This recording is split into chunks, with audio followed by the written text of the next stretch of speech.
but enough of us. Let's show you what you're really interested in, this beautiful new facility. And there you have it, the new home court for the Baylor Bears. Was this something we expected, Ben? Because I don't know. I don't think so. I think it came down to how much you can just stomach that financial gut punch, as you mentioned, of really almost $77 million. He was paid as one of the top coaches in the nation, and to whom much is given, of course, much is expected. And quite frankly, Adriana, we did not see those results at Texas A&M. Big 12 track and field championships, peak athleticism everywhere you look.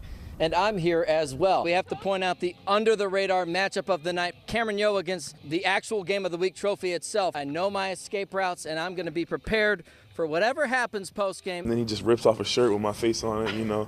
It was kind of dope, man. You got to get an NIL deal for that shirt. Come on, man, I'm telling you. So the president at Nebraska left to take the president job at Ohio State. He then hires Ross Bjork as the athletic director, which then opens up Texas A&M the chance to hire Nebraska's athletic director, Trev Alberts. We're down here in Houston, so what better place for a rodeo? Aggies and Cowboys, you figure both teams would be set up for success at a rodeo bowl, but time to figure out who's all hat, no cattle. Friday Night Lights, Week 10, I'm just Ben, not Ken, not Ryan Gosling from the movie. Ben Peck with you tonight, although I know it is a striking resemblance.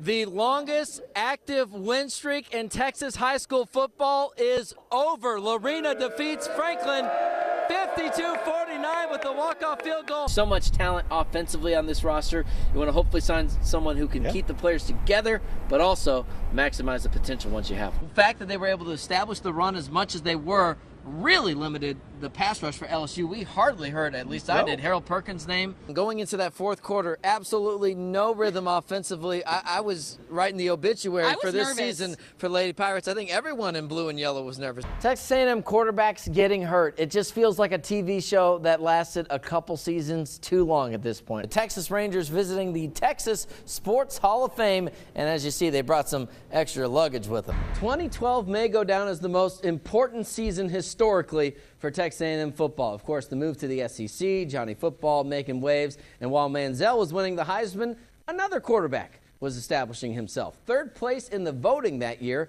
Kansas State's Colin Klein, and he is now the offensive coordinator for Texas A&M and new head coach Mike Elko. The linebacking core was a major question for Texas A&M before the season, but turns out the Aggies may have one of the best in the country. Sam Houston's looking to make a statement, and they're saying it with their chest. And that part of the uniform looks a little different for the Bearcats this season. Spring practices have ended for Texas A&M. That means it's talking season for first-year head coach Mike Elko. Now, despite being winless, the Bearcats actually came into this matchup as the slight favorites over UTEP. Coming into tonight, we were down to the final four teams in Class 5A, four of the best. But boy, these Eagles made it look easy.